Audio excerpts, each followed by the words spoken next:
Hi everyone, कैसे हो आप सभी। स्वागत है आपका अपने चैनल टीचिंग विद पानी में। आई होप आप सभी अच्छे होंगे और अपनी तैयारी को बेहतर कर रहे होंगे। हमारी जो आज की क्लास है उसमें हम हिंदी सत्र के कुछ महत्वपूर्ण प्रश्नों को पढ़ेंगे। तो चलिए आज की वीडियो को स्टार्ट करते हैं। उससे पहले अगर आप मेरे चैनल पहली बार आए हो तो मेरे चैनल को सब्सक्राइब और वीडियो को लाइक जरूर करना। आज का हमारा पहला क्वेश्चन है, चंद बरदाई किसके दरबारी कवि थे? महाराजा हमीर के, बीसलदेव के, महाराणा प्रताप के या पृथ्वीराज चौहान के? जल्दी से आप लोग इसका राइट आंसर बताइएगा। हाँ जी दोस्तों, चंद बरदाई किसके दरबारी कवि थे? तो दोस्तों आपको याद रखना, जो चंद बरदाई है वो किसके, पृथ्वीराज चौहान के दरबारी कवि थे। तो इसका राइट आंसर क्या होगा? Option D. मैंने क्या बताया, चंद बरदाई किसके दरबारी कवि थे? तो आपको याद रखना वो पृथ्वीराज चौहान के दरबारी कवि थे। हमारा नेक्स्ट क्वेश्चन है, पृथ्वीराज रासो किस कवि की रचना है? चंद्रबरदाई, जगनिक, मुल्ला दाऊद या इनमें से कोई नहीं? जल्दी से आप लोग इसका राइट आंसर बताइएगा। पृथ्वीराज रासो किस कवि की रचना है? तो दोस्तों आपको याद रखना, पृथ्वीराज रासो है वो पृथ्वीराज चौहान की आश्रित कवि कौन थे? चंद्रबरदाई के द्वारा लिखित एक काव्य ग्रंथ है। तो इसका राइट आंसर क्या होगा? Option A. किसके द्वारा, किसकी रचना है? पृथ्वीराज रासो, चंद्रबरदाई की। बहुत बार मैंने अपने क्वेश्चन में बताया, लेकिन आपको ये भी याद रखना, जो पृथ्वीराज रासो है, पृथ्वीराज चौहान है कि आश्रित कवि थे चंद्रबरदाई। आपको याद रखना, पृथ्वीराज चौहान की आश्रित कवि चंद्रबरदाई द्वारा लिखित काव्य ग्रंथ है। ये क्या है? एक काव्य ग्रंथ है। आपको ये भी याद रखना, हर एक पॉइंट पर आपको ध्यान रखना है कि ये क्या है, एक काव्य ग्रंथ है। बहुत इंपॉर्टेंट क्वेश्चन है, बहुत ये पेपर में पूछे भी गए हैं। अच्छा दोस्तों, मेरे पास एक कमेंट आ रहे थे कि मैम DSSB की सिलेबस वाइज क्वेश्चन कराइए, सिलेबस पूरा कंप्लीट कराइए। तो आप बिल्कुल भी परेशान मत होइएगा, मैं DSSB का पूरा सिलेबस आपको यूट्यूब पे बिल्कुल फ्री में पढ़ाऊंगी। आप मुझे थोड़ा वक्त दीजिए, 4-5 दिनों का, मैं आपके लिए पूरी क्लास लेके आऊंगी बिल्कुल फ्री में। आपको बिल्कुल टेंशन नहीं लेना, तब तक आप ये क्लास पढ़िए। ये भी क्वेश्चन आपके लिए इंपॉर्टेंट है, आपको बिल्कुल परेशान नहीं होना। बाकी मैं आपकी DSSB की तैयारी कराने की जिम्मेदारी मेरी है। मैं आपको जल्द ही लेके आऊंगी क्लासेस। हमारा नेक्स्ट क्वेश्चन है, स्वयंभू को हिंदी का प्रथम कवि माना है? राम कुमार वर्मा ने, हजारी प्रसाद द्विवेदी ने, रामचंद्र शुक्ल ने या राहुल साकृत्यायन ने? जल्दी से बताइए कि इसका राइट आंसर क्या होगा। हाँ जी दोस्तों, स्वयंभू को हिंदी का प्रथम कवि माना है। तो दोस्तों आपको याद रखना, स्वयंभू को डॉक्टर राम कुमार वर्मा ने हिंदी का प्रथम कवि माना है। तो इसका राइट आंसर क्या होगा? जल्दी से बताइए क्या होगा। Option A. जल्दी से मुझे कमेंट में बताना, ये क्वेश्चन कितने लोगों का सही गया था। मैं इसलिए पूछ रही हूँ क्योंकि ये क्वेश्चन मैंने काफी बार आपको कराया है, तभी पूछे, बताना सभी लोग कितने लोगों का सही गया था। हमारा नेक्स्ट क्वेश्चन है, आला और ऊदल नामक दो वीर सरदारों की वीरतापूर्ण लड़ाइयों का वर्णन मिलता है? परमाल रासों में, गुमान रासों में, पृथ्वी रासों में या हम्मीर रासों में? जल्दी से बताइए इसका राइट आंसर क्या होगा। हाँ जी दोस्तों, क्या होगा इसका राइट आंसर? आला और ऊदल नामक दो वीर सरदारों की वीरतापूर्ण लड़ाइयों का वर्णन किसमें मिलता है? तो दोस्तों आपको याद रखना, उसको किसमें मिलता है? परमार रासों में। तो इसका राइट आंसर क्या होगा? Option A. अब मुझे जल्दी से ये बता दीजिए, परमार रासो या आला खंड की रचना किसने की है? तो दोस्तों आपको याद रखना, परमार रासो हो पूछा जाए या क्या पूछा जाए, आला खंड, इसकी रचना किसने की है? तो आपको याद रखना, इसकी रचना की है जगनिक ने। बहुत इंपॉर्टेंट पॉइंट है, ये पेपर में पूछे भी गए हैं। तो मैंने क्या बताया, परमाल रासो की या आला खंड की रचना किसने की? जगनिक ने। इसमें आला और ऊदल नामक दो वीर सरदारों की वीरतापूर्ण लड़ाइयों का वर्णन किया गया। बहुत इंपॉर्टेंट पॉइंट है, पेपर में पूछा गया काफी बार कि परमाल रासो की रचना किसने की? तो जगनिक ने की है। हमारा नेक्स्ट क्वेश्चन है, नाथ पंथ के प्रणेता कौन थे? आदिनाथ, मच्छंदर नाथ, गोरखनाथ या चोरकरण नाथ? जल्दी से बताइए इसका राइट आंसर क्या होगा। हाँ जी दोस्तों, क्या होगा इसका राइट आंसर? नाथ पंथ के प्रणेता कौन थे? तो दोस्तों आपको याद रखना, नाथ पंथ के प्रणेता कौन थे? गोरखनाथ। तो सादा इसका राइट आंसर क्या होगा? Option C. अच्छा दोस्तों, मैंने एक क्लास में आपको कल की क्लास में भी बताया था, गोरख मच्छंदर नाथ थे, इन्हें क्या और बोलते हैं? मत्स्येंद्र नाथ, ये पेपर में काफी बार आप ऐसे ही पूछ रहे हैं, इसलिए मैं आपको बता रही हूँ क्या बोलते हैं। मत्स्येंद्र नाथ आपको ऐसे भी लिख कर दिया जाए या ऐसे लिख कर दिया जाए, आपको दोनों पॉइंट याद रखने हैं इनके नाम। ये कौन थे? गुरु गोरखनाथ हैं। वो इनके कौन थे? जल्दी से बताइए, कौन थे ये? कल की क्लास में मैंने बताया था मत्स्येंद्र नाथ कौन थे, ये अब मुझे कमेंट में बताना है। ये मैं बताने जा रही थी लेकिन मुझे याद आया मैंने कल की क्लास में ही आपको बताया था, मुझे कमेंट में बताना ये मत्स्येंद्र नाथ कौन थे गोरखनाथ के। ये मुझे इसका इनका जो रिश्ता है वो मुझे कमेंट में बताना। देखते हैं कितने लोग मेरी क्लास को ध्यान से सुनते हैं। मैं एक एक पॉइंट बताती हूँ आपको, सारे पॉइंट आपको बताती हूँ। अब मुझे सभी से आंसर चाहिए, जितने लोगों को मैंने कल पढ़ाया था वो सभी लोग इसका आंसर मुझे बताएंगे आके।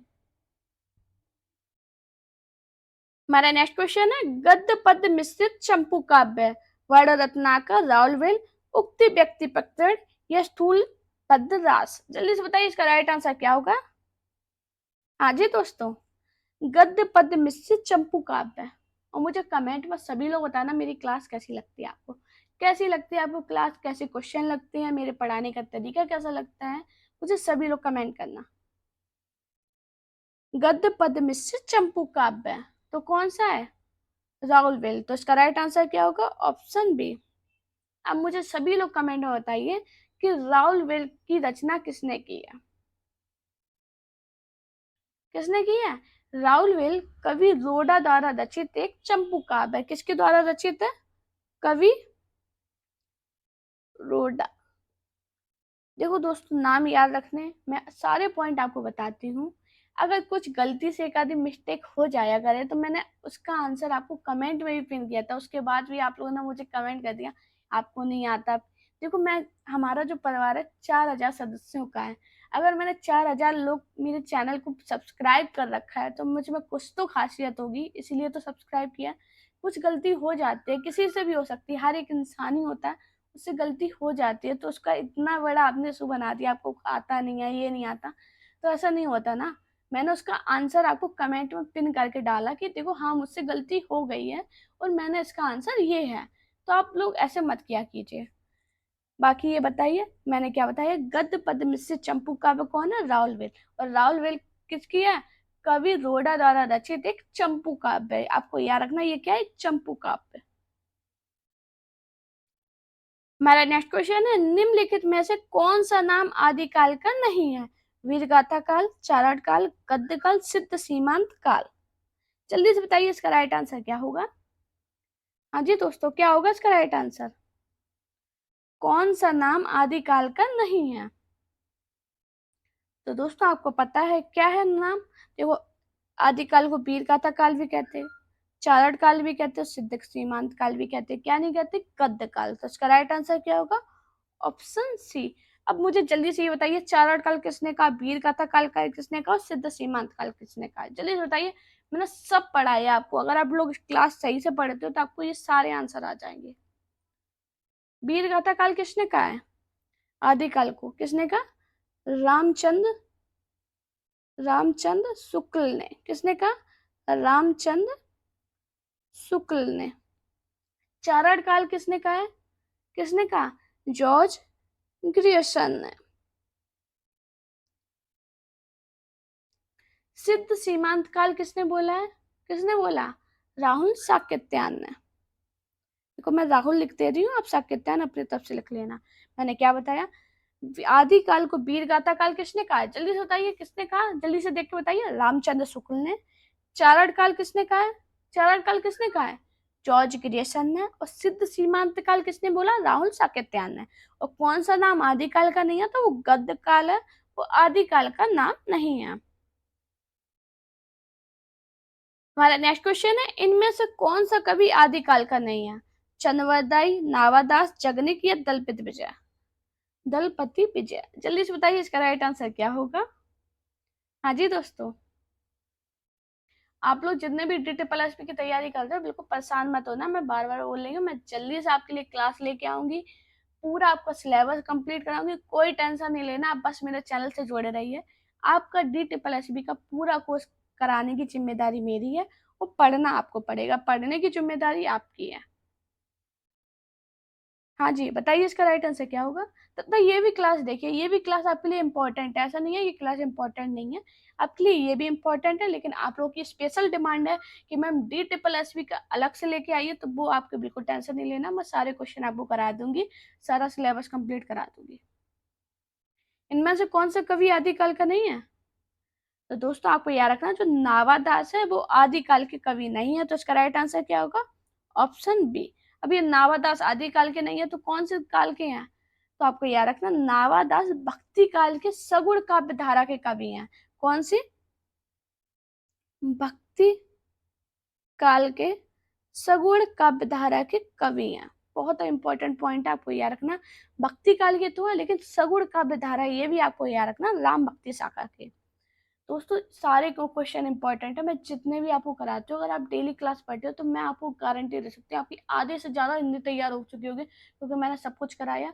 और मुझे एक कमेंट और आया था कि मैम ग्रामर भी कराई है, तो मैं ग्रामर की भी क्लास लाऊंगी। मैंने आप लोगों से पूछा भी था कि आप लोग मुझे टाइम बता दीजिए कि कितने दिन आपको हिंदी साहित्य पढ़ाएं और कितने दिन ग्रामर पढ़ाएं, तो मुझे प्लीज़ आप लोग कमेंट कीजिए। अगर आप लोग मुझे आइडिया दोगे ना तो ज़्यादा सही रहेगा ना, कि उसमें आप भी खुश हो कि हाँ मैम ने मेरे हिसाब से कराया, मैं तो कराऊंगी ही, मेरे हिसाब से तो मैं करूंगी, लेकिन आप लोग भी तो मुझे कमेंट कीजिए, इसलिए मैं बार बार बोल रही हूँ, आप तो मुझे कमेंट करके बताना कि हिंदी ग्रामर की क्लास किस दिन लाएं।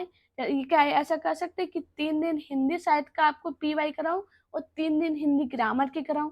मुझे ये भी कमेंट करना, सभी लोग कमेंट करना, आप लोग आइडिया दीजिए। अगर आप लोग ये कहोगे कि मैम एक दिन में 2 क्लास लाइए, तो मैं आपके लिए एक दिन में 2 क्लास भी लाऊंगी, लेकिन आप लोग कमेंट तो कीजिए, बोलिए तो। कमेंट नहीं कर सकते तो इंस्टाग्राम पे मैसेज कीजिए, मैं सभी के रिप्लाई भी करती हूँ, सभी के मैसेज भी देखती हूँ, तो प्लीज आप लोग रिप्लाई करना तो ज्यादा सही रहेगा। आप लोग कमेंट करोगे तो मेरे लिए ज्यादा बेस्ट होगा कि आप लोग के हिसाब से कर रहे हैं। हमारा नेक्स्ट क्वेश्चन है, इनमें से कौन सी रचना आदिकाल की है? सूरसागर, बीजक, विद्यापति पदावली या भ्रमर गीत? चलिए बताइए इसका राइट आंसर क्या होगा? तो दोस्तों आपको याद रखना, जो विद्यापति पदावली है ये आदिकाल की रचना है, तो इसका राइट आंसर क्या होगा? Option C. बाकी ये सूरसागर, बीजक और भ्रमर गीत ये कौन से काल की रचना है? तो आपको याद रखना ये भक्ति काल की रचना है। कौन से काल की? भक्ति काल की। अगर बात करी जाए ये किसकी रचना है, तो आपको याद होगा सूरसागर किसकी है? सूरदास की है। बीजक किसकी है? कबीरदास की है। और भ्रमर गीत, भ्रमर गीत भी बहुत बार पूछी जाती है और किसकी रचना है, तो आपको याद रखना है ये भी सूरदास जी की रचना है। और कौन से काल की है? भक्ति काल की। सारे पॉइंट इंपॉर्टेंट है, मैं एक बार फिर से रिपीट कर रही हूँ, आप लोग सुनना, मेरे साथ बोला कीजिए। मैंने क्या बताया, कौन सी रचना आदिकाल की है? विद्या पदावली। बाकी सूरसागर, बीजक और भ्रमर गीत ये भक्ति काल की रचनाएं। सूरसागर किसकी है? सूरदास की है। बीजक किसकी है? कबीरदास की है। और भ्रमर गीत किसकी है? सूरदास की है। हमारा नेक्स्ट क्वेश्चन है, इनमें से कौन सी भाषा आदिकाल की है? ब्रजभाषा, डिंगल पिंगल, खड़ी बोली, अवधेश? जल्दी से बताइए इसका राइट आंसर क्या होगा? इनमें से कौन सी भाषा आदिकाल की है? तो दोस्तों आपको याद रखना है, जो डिंगल पिंगल भाषा है ये आदिकाल की है, तो इसका राइट आंसर क्या होगा? Option B. कल की क्लास में मैंने बताया था डिंगल भाषा में क्या क्या आता है, पिंगल भाषा में भी क्या क्या आता है। अब मुझे सभी का कमेंट कर चाहिए, कि सभी लोग मुझे कमेंट करके बताइए कि डिंगल भाषा में क्या आता है और पिंगल भाषा में क्या आता है। हमारा नेक्स्ट क्वेश्चन है, अपभ्रंश के प्रथम महाकवि कौन थे? हेमचंद, रामचंद्र, स्वयंभू या सोमभद्र? सोमभद्र सूर्य। चलिए बताइए इसका राइट आंसर क्या होगा? हाँ जी दोस्तों, क्या होगा? तो दोस्तों आपको याद रखना, डॉक्टर राम कुमार वर्मा के अनुसार अपभ्रंश भाषा के प्रथम महाकवि कौन है? स्वयंभू। तो इसका राइट आंसर क्या होगा? Option C. और किसके अनुसार है? किसके अनुसार? अभी हाल मैंने बताया राम कुमार वर्मा के अनुसार, आपको ये भी याद रखना, राम कुमार वर्मा। हमारा नेक्स्ट क्वेश्चन है, अपभ्रंश काव्य का सुप्रसिद्ध छंद कौन सा है? कड़वक, रास, पदरी, इहा? जल्दी बताइए इसका राइट आंसर क्या है? बहुत इंपॉर्टेंट क्वेश्चन है, पेपर में पूछे गए, जितने भी क्वेश्चन करा रहे हैं सभी पेपर में पूछे गए हैं। मुझे इसका आंसर बताइए जल्दी से, क्या होगा इसका राइट आंसर? हाँ जी, अपभ्रंश काव्य का सुप्रसिद्ध छंद कौन सा है? तो कौन सा है? पद्दरी। इसका राइट आंसर क्या होगा? Option C. इसमें क्या होता है? 16 मात्रा का मात्रिक छंद है। 16 मात्रा का मात्रिक छंद है। आपको ये भी याद रखना, हर एक पॉइंट पर आपको दिमाग लग रखाना है कि मैं क्या बताती हूँ। अपने नोट्स बनाते हो उसमें लिखा जरूर कीजिए, बहुत इंपॉर्टेंट ये पॉइंट होते हैं आपके लिए। हमारा नेक्स्ट क्वेश्चन है, राजमती से रूटकर बीसल देव कहाँ गए थे? कर्नाटक, तमिलनाडु, उड़ीसा या आंध्र प्रदेश? जल्दी से बताइए इसका राइट आंसर क्या होगा। हाँ जी, कहाँ गए थे? तो राजमती से रूटकर बीसल देव कहाँ गए थे? उड़ीसा। तो इसका राइट आंसर क्या होगा? Option C. अब ये बताइए बीसल देव रासो के रचयिता कौन है? तो दोस्तों आपको याद रखना, जो बीसल देव रासो है इसके रचयिता कौन है? नरपति नाल। ये बहुत इंपॉर्टेंट क्वेश्चन है, जाने कितने बार पेपर में पूछा गया। इस ग्रंथ में कितने खंड है? 4 खंड है। ये जो बीसल देव है इसमें 4 खंड है। इसमें जो खंड है इसमें कौन सा, इसमें क्या होता है, जो राजमती से रूट कर बीसल देव उड़ीसा चले जाते हैं। और कितने टाइम के लिए जाते हैं? 1 वर्ष के लिए। आपको ये भी याद रखना, 1 वर्ष तक के लिए रही है ये उड़ीसा में। हमारा नेक्स्ट क्वेश्चन है, इनमें से किस ग्रंथ में लिखा है कि अग्नि परीक्षा के बाद सीता जैन धर्म में दीक्षित हो जाती है? महापुराण, भविष्य कहा, परमात्मा प्रकाश, पमचर्यो? जल्दी से बताइए इसका राइट आंसर क्या होगा। इनमें से किस ग्रंथ में लिखा है कि अग्नि परीक्षा के बाद सीता जैन धर्म में दीक्षित हो जाती हैं? तो किसमें लिखा? पमचर्यु में। तो इसका राइट आंसर क्या होगा? Option D. अब इसके रचनाकार कौन है? तो आपको याद रखना, पमचर्यु के रचनाकार कौन है? स्वयं भू। हमारा नेक्स्ट क्वेश्चन है, हिंदी साहित्य के 700 से 1400 ईस्वी के कालखंड को ग्रीसन ने क्या नाम दिया? संधि काल, प्रारंभिक काल, चारण काल या अपभ्रंश काल? जल्दी से बताइए इसका राइट आंसर क्या होगा। हाँ जी, हिंदी साहित्य के 700 से 1400 ईस्वी के कालखंड को ग्रीसन ने क्या नाम दिया? ग्रीसन ने क्या नाम दिया? चारण काल। तो इसका राइट आंसर क्या होगा? Option C. हमारा नेक्स्ट क्वेश्चन है, निम्नलिखित में से कौन 84 सिद्धों में नहीं है? विरूपा, सारंगधर, कन्हप्पा, कुकुरिप्पा? जल्दी से बताइए इसका राइट आंसर क्या होगा। हाँ जी, निम्नलिखित में कौन 84 सिद्धों में नहीं है? तो दोस्तों आपको याद रखना, जो सारंगधर है वो 84 सिद्धों में नहीं है। तो इसका राइट आंसर क्या होगा? क्या होगा? Option B. अब ये सारंगधर कौन है? ये अपभ्रंश भाषा के कवि है। कौन सी भाषा के कवि है? अपभ्रंश भाषा के कवि हैं। आपको याद रखना है कौन है ये? अपभ्रंश भाषा के कवि हैं। मैंने क्या बताया? कौन 84 सिद्धों में नहीं है? सारंगधर है। ये कौन है? अपभ्रंश भाषा के कवि हैं। हमारा नेक्स्ट क्वेश्चन है, आला और उदल के चरित्र की वीर गीत काव्य के रूप में रचने वाले कवि हैं? पट्टकेदार, जगनिक, श्रीधर, चंद्रवरदाई? अभी हाल मैंने आपको ये क्वेश्चन कराया था, मैंने कराया था ना आपको। तो बताइए इसका राइट आंसर क्या होगा। तो दोस्तों आपको याद रखना, कवि जगनिक ने परमाल रासो नाम कृति की रचना की। कौन सी की? परमाल रासो। इसमें क्या है, जो आला और उदल के चरित्र को वीर गीतात्मक काव्य के रूप में रची गई है। तो किसका राइट आंसर क्या होगा? Option B, Jagnik. और कौन सी इनकी कौन रचना क्या है? परमाल लासो। अभी हाल मैंने आपको ये बताया था, परमाल लासो से क्वेश्चन बना था। अब देखो इधर बन गया। अगर आपने क्वेश्चन सही से पढ़ा होगा तो अभी लोगों ने सभी ने सही कर लिया होगा। अगर इसने अभी जो मेरे से पहले क्वेश्चन कराया उसमें आपने पढ़ा होगा तो अभी हल कर लिया होगा। मैं इसीलिए आपको बताती हूँ कि इस टाइप का कैसे भी क्वेश्चन बने आपका सही जाना चाहिए, क्योंकि आपने टीचिंग विद वाणी से पढ़ा है। हमारा नेक्स्ट क्वेश्चन है, पंच पांडव चरित राज के रचयिता है? शालिवद्ध सूरी, नरपति नाल, आशुक, दलपति विजय? जल्दी से बताइए इसका राइट आंसर क्या होगा। पंच पांडव चरित राज के रचयिता कौन है? तो दोस्तों आपको याद रखना, पंच पांडव चरित राज के रचयिता शालिवद्ध सूरी है। तो इसका राइट आंसर क्या होगा? Option A. अब इसकी रचना कब हुई थी? तो कब हुई थी? 1350 में। भाई सन जरूरी याद रखना, सन से क्वेश्चन बहुत बनते हैं और बहुत कंफ्यूजन में हो जाते हैं। मैंने क्या बताया? पंच पांडव चरित राज के रचयिता कौन है? शालिवद्ध सूरी और इसकी रचना कब हुई थी? 1350 में। हमारा नेक्स्ट क्वेश्चन है, भविष्यत कहा किसकी रचना है? रामसंग सिंह, धनपाल, देवसेन या पुष्पदंत? चलिए इस बताइए इसका राइट आंसर क्या होगा। हाँ जी, भविष्यत कहा किसकी रचना है? तो आपको याद रखना दोस्तों, ये किसकी है? धनपाल की। तो इसका राइट आंसर क्या होगा? Option B. हमारा नेक्स्ट क्वेश्चन है, मुकरी लिखने का सर्वप्रथम प्रयास किस कवि ने किया था? स्वयंभू, अमीर खुसरो, जगनिक या कुंभन दास? चलिए बताइए इसका राइट आंसर क्या होगा। हाँ जी दोस्तों, मुकरी लिखने का सर्वप्रथम प्रयास किस कवि ने किया था? किसने किया था? अमीर खुसरो ने। तो इसका राइट आंसर क्या होगा? Option B. मैंने क्या बताया? मुकरी लिखने का सर्वप्रथम प्रयास किस कवि ने किया? अमीर खुसरो ने। दोस्तों अगर आपको मेरी वीडियो पसंद आई हो तो वीडियो को लाइक कीजिए, चैनल को सब्सक्राइब कीजिए और अपने दोस्तों से वीडियो को शेयर जरूर करना। साथ में मेरा टेलीग्राम अकाउंट टीचिंग विद वाणी और मेरा इंस्टाग्राम अकाउंट वाणी शर्मा ऑफिशियल पे मुझे फॉलो कीजिए। अपना प्यार और सपोर्ट चैनल पे स्वीकार बनाए रखिए।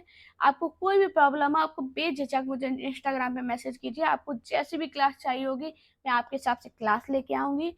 अब बिल्कुल टेंशन नहीं लेना, हिंदी की जिम्मेदारी मेरी है, पढ़ने की जिम्मेदारी आपकी है। आप पढ़िए, मैं पढ़ाऊंगी, टेंशन बिल्कुल लेना, मजे से हिंदी पढ़ेंगे। हिंदी को बहुत अच्छे से पढ़ना, प्यार से पढ़ेंगे। हिंदी ज्यादा कठिन नहीं होती है अगर पढ़ी जाए सही से। बिल्कुल टेंशन नहीं लेना, आपका एक सिलेक्शन जरूर होगा। बस अपना प्यार और सपोर्ट चैनल पे से प्रकार बनाए रखिए। Thank you guys watching this video.